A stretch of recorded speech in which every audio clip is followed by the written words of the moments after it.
Assalamualaikum warahmatullahi wabarakatuh. Bismillah, alhamdulillah, wassalatu wassalamu ala rasulillah Sayyidina wa maulana Muhammadin ibn Abdullah wa ala alihi wa ashabihi wa mawalah, amma ba'd. Subhanakallahumma rabbana la ilma lana illa ma 'allamtana innaka antal alimul hakim. Wa tub 'alaina innaka antat tawwabur rahim wa taqabbal minna innaka antas samiul alim. Wa 'allimna min ladunka ilman nafi'a ya dzal jalali wal ikram. Allahumma iftah lana hikmataka wa anshur 'alaina rahmataka ya dzal jalali wal ikram, amma ba'd.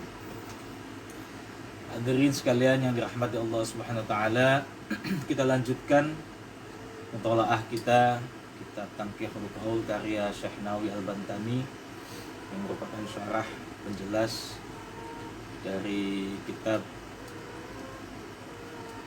Babul Hadits karya Syekh Jalaluddin As-Suyuti. Maka sebelum kita lanjutkan mutalaah kita, mari kita mengirimkan Fatihah kepada beliau berdua. Semoga ilmu yang kita baca pada malam hari ini senantiasa mendatangkan manfaat untuk kita semua, baik di dunia maupun di akhirat. Serta Fatihah untuk guru-guru kita, pengasuh pondok pesantren, para kiai, para alim ulama yang sudah mendedikasikan waktu serta hidupnya untuk mendidik santri-santri. Semoga beliau senantiasa mendapatkan rahmat dari Allah SWT, dipanjangkan usianya, diberkahkan usianya, diluaskan rezekinya, disehatkan badannya. Amin ya rabbal alamin. Ala hadhihi niyyah hafiqna salihah ila hadratin Mustafa Muhammadin sallallahu alaihi wasallam wa ala alihi wa ashabihi wa azwajihi wa dzurriyyati ajma'in. Syai'ulillahi lahum al-Fatihah. A'udzu billahi minasyaitonir rajim. Bismillahirrahmanirrahim. Alhamdulillahi rabbil alamin, arrahmanir rahim, maliki yaumiddin. Iyyaka na'budu wa iyyaka nasta'in. Ihdinas siratal mustaqim, siratal ladzina an'amta 'alaihim ghairil maghdubi 'alaihim waladdallin. Amin. Bismillahirrahmanirrahim. Qala al-mu'allif rahimahullah ta'ala wa nafa'ana bi'ulumihi wa amatana bi asrarihi wa a'ada 'alaina bi barakatihi. Amin. Lanjutkan. Bismillahirrahmanirrahim. Al-babul khamis fi fadilatil iman. Bab kelima ini menerangkan tentang keutamaan atau fadilahnya iman. Ini masih muqaddimah. Qala berkata, siapa al-qutbur rabbani, wali kutub ar-rabbani yang bangsa ketuhanan. Rabbane sayyidi, tuan kita, Syekh Abdul Qadir Al-Jilani, Syekh Abdul Qadir Al-Jilani. Yang berkata Syekh Abdul Qadir Al-Jilani. Jadi mestinya malam ini tadinya saya mau libur dulu karena mau pergi ke Depok. Cuman mendadak ini nggak jadi. Ini balik kanan pulang ke rumah. Alhamdulillah kita bisa silaturahim meskipun lewat media sosial dan tetap bisa melanjutkan mutalaah kita. Apa yang disampaikan oleh Syekh Abdul Qadir Jilani, beliau berkata, wa na'taqidu, dan menekadkan saya yakin, kata Imam Abdul Qadir Jilani atau Syekh Abdul Qadir Jilani, bahwasanya annaman, sesungguhnya seseorang, adkhala yang memasukkan iman sapa Allah yang dimasukkan oleh Allah Ta'ala makhluk Allah an-nara, di neraka, bikabiratihi, dengan atau sebab dosa besarnya man, tapi ma'al imani, sertane iman. Kata Syekh Abdul Qadir Jilani, saya yakin bahwasanya seseorang dimasukkan ke dalam neraka oleh Allah Subhanahu wa taala sebab dosa-dosa yang pernah ia perbuat, dosa-dosa besar yang pernah ia lakukan, tapi juga disertai iman yang ada di dalam hatinya. Fa innahu, maka sesungguhnya man, orang tadi, la yakhludu fiha, la yakhludu, tidak akan langgeng, tidak akan selama-lamanya, fiha, di dalam neraka. Ada orang berbuat dosa di dunia, dosa-dosa besar. Ya, kalau dosa-dosa kecil semua mungkin pernah melakukan. Manusia tidak pernah luput dari salah dan dosa. Dosa-dosa besar dia pernah lakukan, tapi di hatinya masih terdapat iman yang kuat kepada Allah Subhanahu wa taala. Maka Syekh Abdul Qadir Jilani, dia tidak akan langgeng, tidak akan abadi, tidak akan selamanya berada di neraka.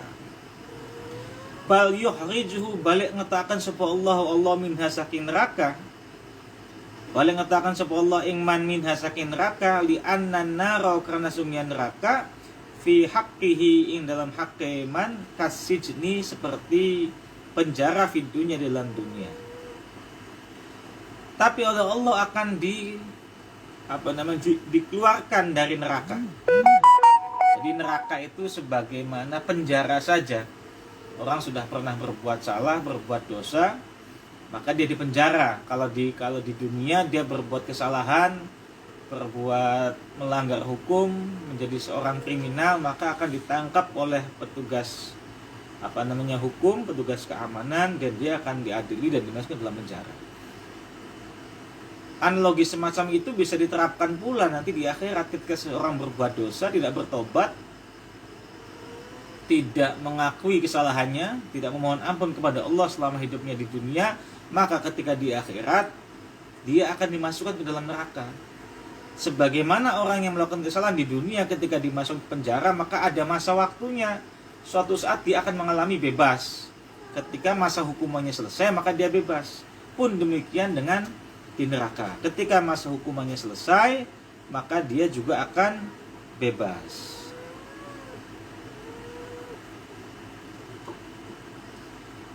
Mana tadi?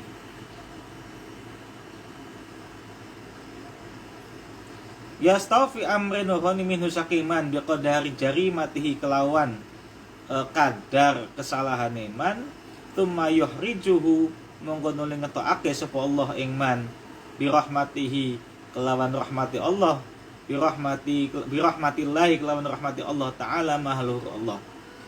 Wala yukhlidulan ora langgeng sapa man fiha ing dalam neraka, wala talqafulan ora ngobong wajhahu ing wajah man an opo annaru geni neraka, wala tahriqu lan ora ngobong opo nar a'dha as-sujudi ing anggota sujude man, a'dha as-sujudi anggota sujude minhu saking man, lianna dalika karena sesungguh karena mengkono a'dha as-sujud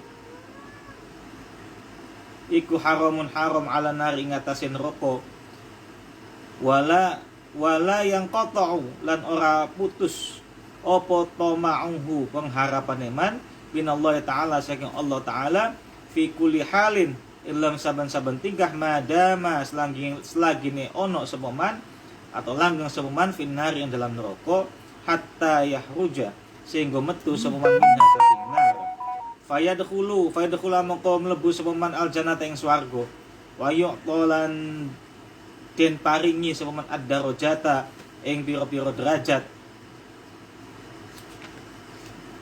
ala qadri ta'atihi ing atase kadar taate man, alati kanat kang ono sapa man lahu, alati kanat kang ono iku lahu kedue man fid dunya ing dalam dunia. Jadi ini luar biasa.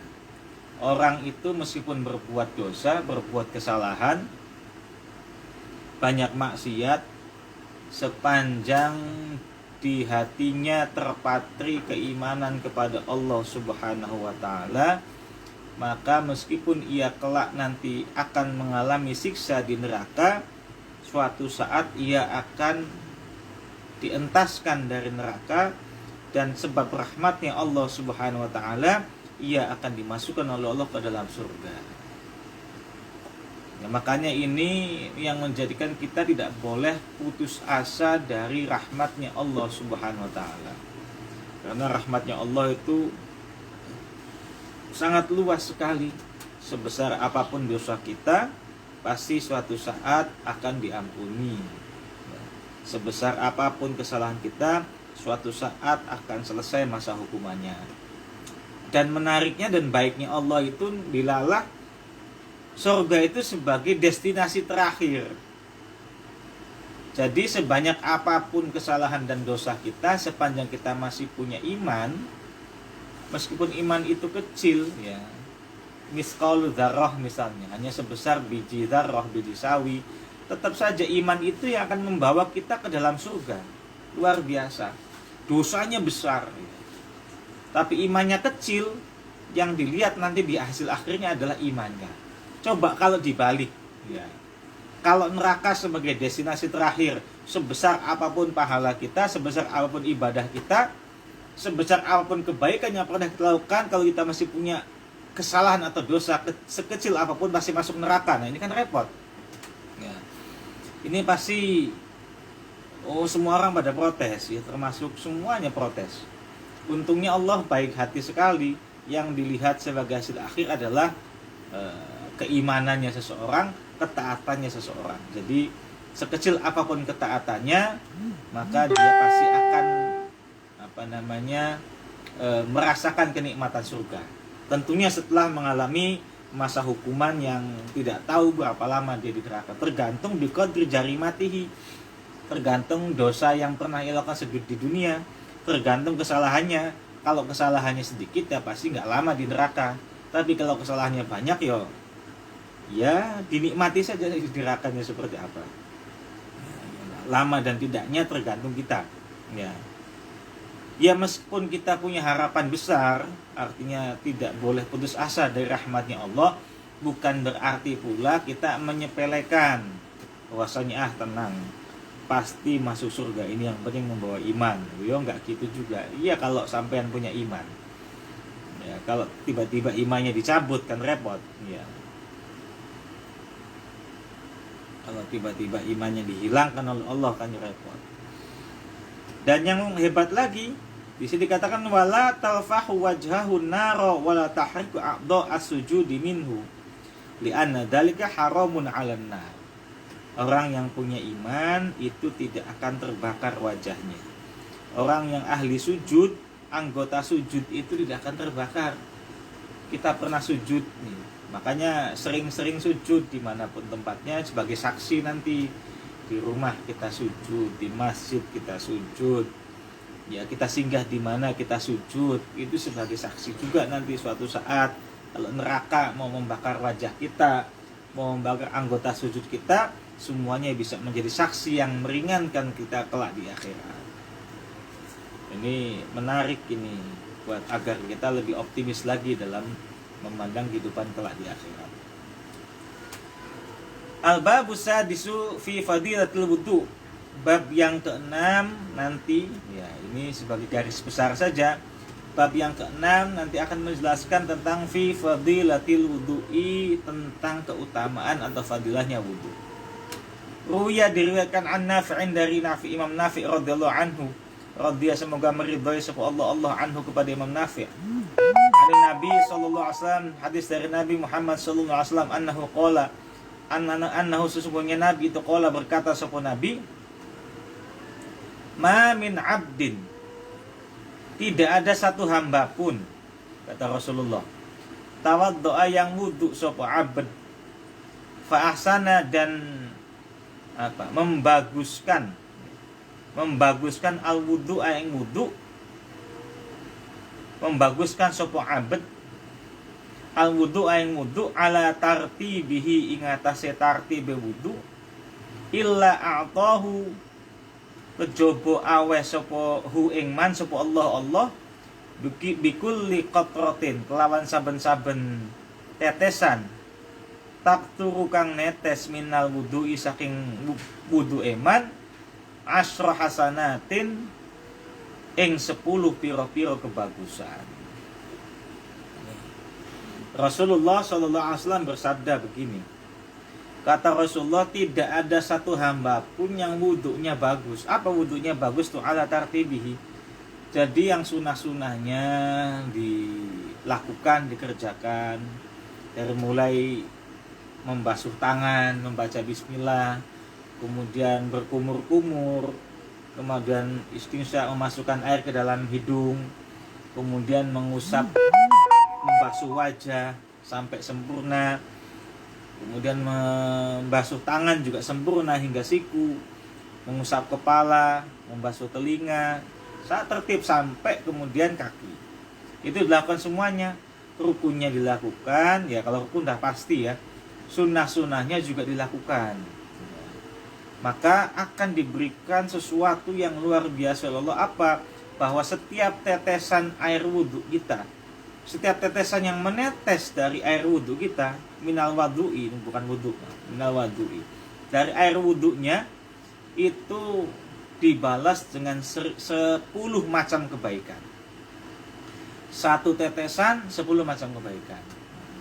Nah, kita bersyukur tinggal di Indonesia, di mana air berlimpah ruah, ya. Jarang sekali, ya mungkin ada di beberapa tempat yang airnya mungkin agak kurang. Tapi secara umum Indonesia ini airnya cukup berlimpah, sehingga kita tidak pernah kesulitan menggunakan air wudhu. Kebayang, dari mulai kecil dulu kita wudhu sampai sekarang udah berapa kali tetesan, udah berapa tetesan yang menetes.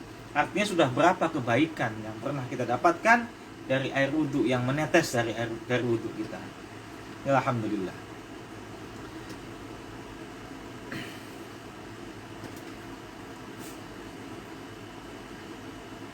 Wa nastaghfiru lahu dan memohonkan ampun lahu bagi man tilkal ardi mengkono bumi allati kang tawaddoa kang wudu sapa man alaihi ngatasi ardi ila yaumil qiyamati maring dino kiamat.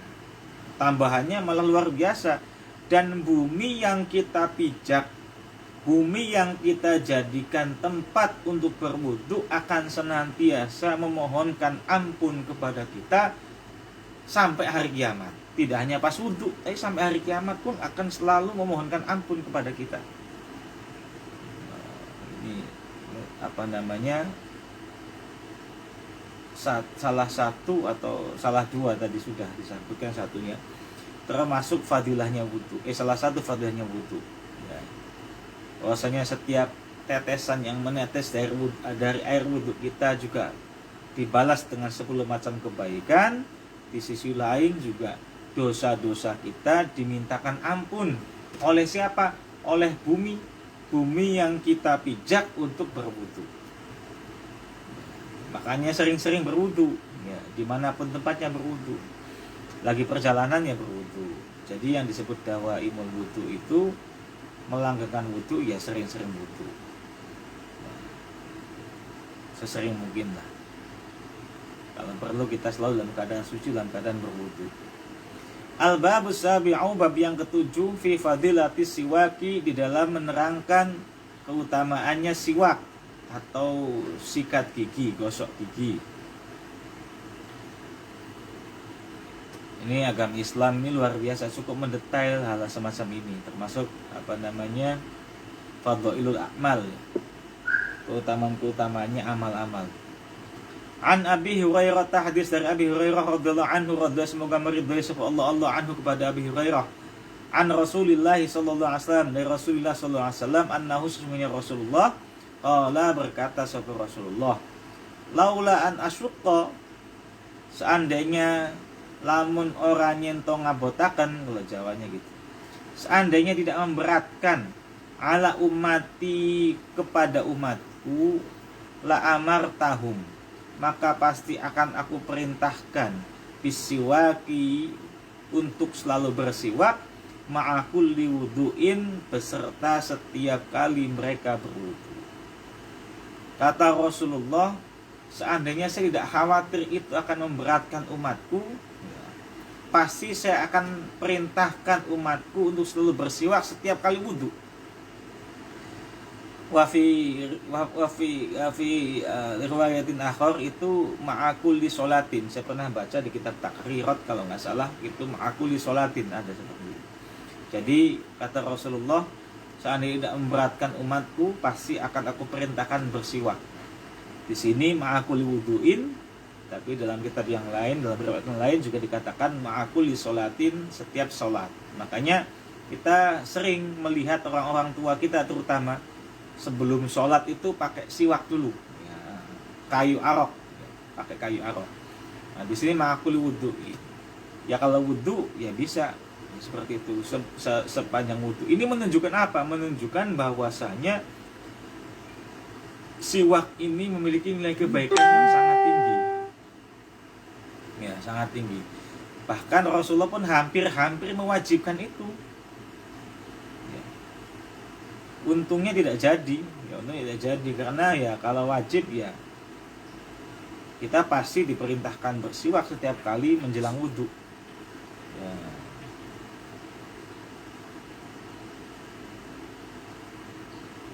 Atau menjelang sholat. Akhrajahu Malik wa Ahmad wa Nasa'i. Al-babu tsamin fi fadilatil adzan, bab yang ke-8 menerangkan tentang fadilahnya adzan. Garis besarnya seperti itu. Bismillahirrahmanirrahim.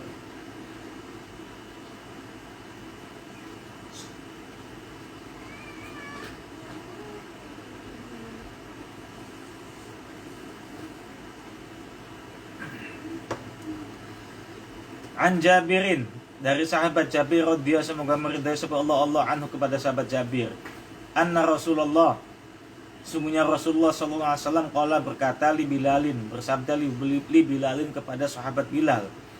Apa kata Rasulullah? Nah, ini untuk para muadzin yang sering adzan. Ada wasiat Rasulullah kepada sahabat Bilal. Sebagaimana kita ketahui bersama bahwasanya sahabat Bilal adalah muadzinnya Rasulullah. Dulu pada saat Rasulullah masih hidup, itu Bilal yang senantiasa adzan untuk menyerukan waktu sholat. Pasca Rasulullah wafat, Bilal tidak tahan, akhirnya Bilal pindah ke Syam atau Syria karena tidak tahan tinggal di Madinah tanpa ada Rasulullah. Sampai suatu ketika Bilal didatangi oleh Rasulullah melalui mimpi. Kata Rasulullah kepada sahabat Bilal, "Ma hadzal jafa ya Bilal?" Apa yang membuat kita renggang ini Bilal? Ya, intinya Bilal ditegur kenapa nggak pernah ziarah ke Madinah. Akhirnya setelah beliau bangun, sahabat Bilal bangun, sahabat Bilal datanglah ke Madinah, pergi menuju Madinah, ya, pulang kampung halaman, karena memang aslinya di Madinah kan tinggalnya dulunya ketika ada Rasulullah. Sampai di Madinah disambut oleh sahabat-sahabat yang lain, ya, karena sudah lama tidak bertemu dengan sahabat Bilal. Akhirnya sahabat Bilal diminta adzan lagi, ya, oleh sahabat Umar yang meminta. Pada saat itu sahabat Umar sebagai khalifah. Bilal menolak. Saya nggak kuat, kata Bilal, kalau harus adzan tanpa ada Rasulullah. Sahabat Utsman meminta, ditolak juga. Akhirnya ketika yang minta adalah sahabat cucunya Rasulullah, Sayyidina Hasan dan Husain, barulah Bilal bersedia untuk adzan. Kemudian singkat cerita, Bilal naik ke atas mimbar, ke atas masjid, Bilal adzan di sana. Penduduk Madinah geger. Ya, kenapa geger? Karena mereka mendengar suara adzan itu, adzannya sahabat Bilal adalah ketika Rasulullah masih ada. Maka ketika mereka mendengar Bilal bin Rabah itu adzan, mereka seolah-olah kembali ke masa lalu, bayangannya mengalami dejavu, ya. Seolah-olah Rasulullah masih ada di tengah-tengah mereka. Geger luar biasa, akhirnya berbondong-bondong ke masjid. Apakah Rasulullah hidup lagi, katanya? Kok Bilal adzan? Apakah Rasulullah ada di tengah-tengah kita? Kok kita mendengar suara Bilal adzan? Nah, akhirnya datang ke masjid berbondong-bondong. Bilal melanjutkan adzannya. Allahu Akbar, Allahu Akbar, Allahu Akbar, Allahu Akbar. Terus adzan beliau sampai asyhadu alla ilaha illallah, asyhadu alla ilaha illallah, hingga pada lafaz asyhadu anna Muhammadan Rasulullah. Saat Bilal enggak kuat lagi. Ya. Pada saat Allahu Akbar dikumandangkan, itu enggak sedikit penduduk Madinah yang pingsan. Ya, karena saking kagetnya mendengar suara adzan Bilal, adzannya Bilal seolah-olah ada Rasulullah di tengah-tengah mereka. Tapi giliran asyhadu anna Muhammad Rasulullah, Bilal sendiri yang pingsan karena tidak kuat ketika menyebutkan nama tuannya atau orang yang sangat ia cintai, yaitu Rasulullah SAW. Ini sahabat Bilal, saking cintanya kepada Rasulullah. Adanya pas di Madinah, di Masjid Nabawi, menyebut nama Rasulullah, langsung pingsan karena saking rindunya, saking tidak kuatnya Bilal. Nah, pernah suatu ketika Bilal ini diberikan wejangan oleh Rasul, diberi nasihat. Kata Rasul kepada sahabat Bilal, "Idza adzanta, ketika engkau adzan wahai Bilal, fataros salamaka, pelan-pelan saja. Kalau adzan jangan cepat-cepat, pelan-pelan saja. Wa idza aqamta, dan ketika engkau qomat, fahruz, maka percepatlah. Waj'al baina adzanika, dan jadikan antara adzanmu wa iqamatika dan iqamatmu qadrama sekedarnya sesuatu yafruhu kang rampung yang selesai sapa al-aqilu orang yang sedang makan min aklihi dari makanannya. Kata Rasulullah kepada Sahabat Bilal, kalau engkau adzan santai saja, pelan-pelan. Kalau engkau qomat ya cepat. Ya, kalau adzannya biasa. Kalau qomat ya Allahu akbar, Allahu akbar, asyhadu an la ilaha illallah, asyhadu anna Muhammadar Rasulullah, hayya 'alas shalah, hayya 'alal falah, dan seterusnya. Makanya kita kan sering mendengar seperti itu. Setiap kali ada orang adzan kan biasanya lagunya panjang-panjang gitu kan. Tapi kalau qomat rata-rata pendek ya seperti ini.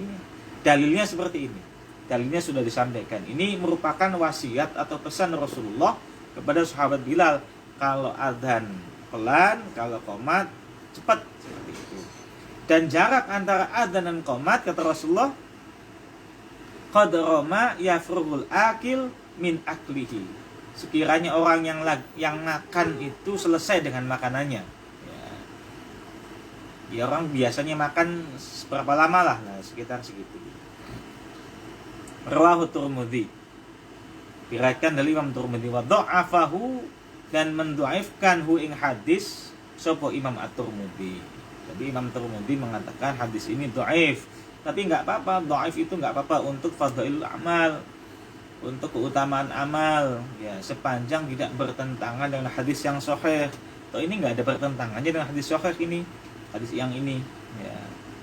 Jadi kalau kita mau mengamalkan adzannya santai-santai, pelan-pelan, kemudian qomatnya cepat-cepat berdasarkan hadis yang baru kita baca tadi, maka enggak masalah karena tidak bertentangan dengan hadis. Wa an Anas bin Malik, dari sahabat Anas bin Malik, beliau berkata sapa an-nabiyyu, Nabi Muhammad sallallahu alaihi wasallam, la yuraddu uradin tolak apa doa bainal adzani, antara adzan wal iqamati lan iqamah. Rawahun Nasa'i, hadis riwayat Imam Nasa'i. Kata Rasulullah, suatu doa tidak akan ditolak kapan waktunya bainal adzani wal iqamah, antara adzan dan iqamah. Artinya setelah adzan dan qomat itu adalah waktu-waktu yang diijabah oleh Allah. Maka perbanyaklah kita berdoa di situ. Perbanyak kita berdoa, perbanyak baca sholawat juga di situ. Maka sudah benar semua, sudah tepat ajaran dari orang-orang tua kita, ajaran dari guru-guru kita, antara adzan dan qomat. Biasanya kalau di masjid-masjid kampung itu selalu puji-pujian, atau baca sholawat, atau baca doa yang meskipun dilakukan, lagu itu hanya untuk mempermudah saja, ya, mempermudah saja. Ya macam-macam, yang sering sih sholawatan, karena dalam sholawat juga mengandung doa. Ya, kita memuji Rasulullah, dan harapannya pujian itu juga akan berkahnya akan meluber kepada kita semua. Jadi sudah benar kalau di masjid habis adzan itu baca sholawat atau puji-pujian, itu jangan dilarang. Ini zaman sekarang ada orang sok-sokan, ada orang sholawatan habis adzan dilarang, ada orang puji-pujian habis adzan dilarang. Ya daripada ngapain juga, daripada nganggur, ya, daripada mainan handphone kan lebih baik puji-pujian, lebih baik sholawatan. Karena antara adzan dan qomah adalah waktu yang diijabah, sebagaimana hadis yang tadi barusan kita bacakan bersama-sama.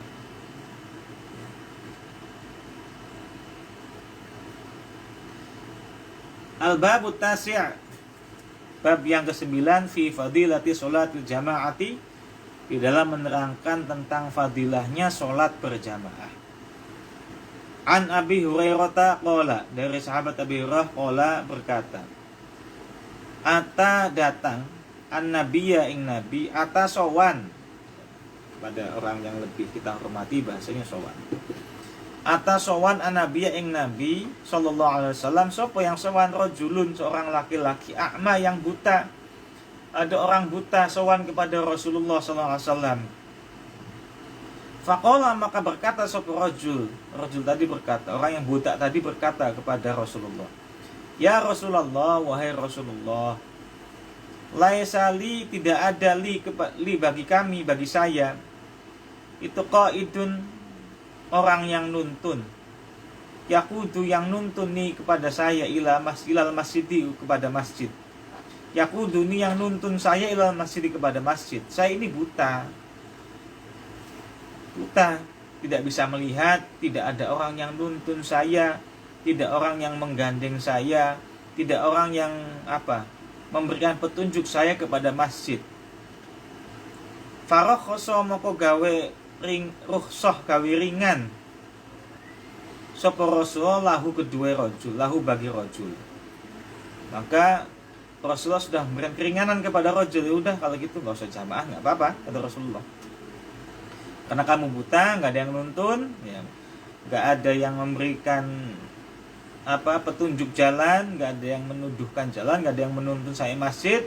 Maka Rasulullah mengatakan, ya sudah, nggak apa-apa, kamu rukhsah dah, karena nggak sulit mungkin ke masjidnya, ya kan, berat ke masjidnya. Tapi ada lanjutannya. Falamma wala, maka ketika dia itu sudah mundur, sudah mungkur, sudah balik, ya hampir pulang, da'a, maka memanggil sapa Rasulullah ing rajul, faqala, maka berkata sapa Nabi, hal tasma'un nida, hal tasma'un onoto mirang sapa sira anida'a, ing panggilan atau adzan. Ketika dia sudah hendak pulang, sudah mau balik badan, Rasulullah memanggil, sik katanya, sebentar, kamu adzan dengar enggak? Kata Rasulullah. Ya. Hal tasma'un nida, kata Rasulullah, apakah kamu mendengar suara adzan? Bis sholati, kelawan sholat. Ola, maka rajul itu berkata, menjawab, na'am, iya, saya mendengar Rasul, saya mendengar suara adzan. Ola, maka berkata sapa Rasulullah, fa'ajibhu, mau nembadani sirohu ing nida. Mau nembadani itu apa? Menembadani kan itu kan panggilan adzan. Nida ubis sholat, panggilan untuk melakukan sholat. Fa'ajibhu, maka nembadani siro. Maka apa nembadani itu? Bahasa yang enak apa nembadani? Ya menjawab, tapi bukan menjawab sih. Ya melakukan, karena dipanggil ya harus dilakukan, harus ya Allah memanggil kita untuk sholat, ya kita kerjakan. Intinya seperti itu. Intinya kita menjawab panggilan itu. Dengan cara apa? Dengan cara datang ke masjid. Awalnya Rasulullah hendak memberikan rukhsah karena kebutaan yang ada pada dirinya. Tapi ketika Rasulullah bertanya, apakah engkau mendengar suara adzan? Dia mengatakan, iya saya mendengar. Fa'ajibhu, kata Rasulullah, ya kalau dengar ya ke masjid saja. Kurang lebih seperti itu. Jadi ini bahkan orang yang buta pun Rasulullah anjurkan untuk tetap ke masjid. Saking besarnya fadilahnya untuk berjamaah. Rawahu Muslim, hadis riwayat Imam Muslim. Al-babul ashir, bab yang ke-10, fi fadilatul jum'ati, di dalam menerangkan fadilahnya salat Jumat.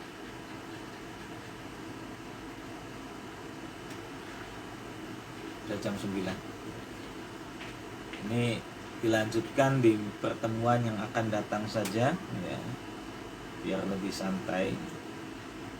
Lumayan agak panjang soalnya, agak panjang. Jadi insyaallah pertemuan malam hari ini mutolaah kita selesaikan di bab 9, penjelasan tentang garis besar bab 9.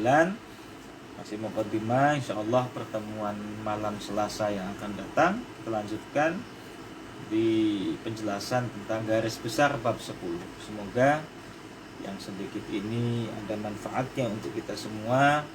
Semoga kita senantiasa istiqomah dalam mutolaah karya-karya ulama-ulama kita, sehingga bisa memberikan manfaat kepada kita fid dini wad dunya wal akhirah. Ala hadiniyah al-Fatihah.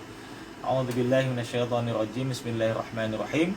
Alhamdulillahirabbil alamin arrahmanir rahim maliki yaumiddin iyyaka na'budu wa iyyaka nasta'in ihdinas siratal mustaqim siratal ladzina an'amta 'alaihim ghairil maghdubi 'alaihim waladdallin. Amin.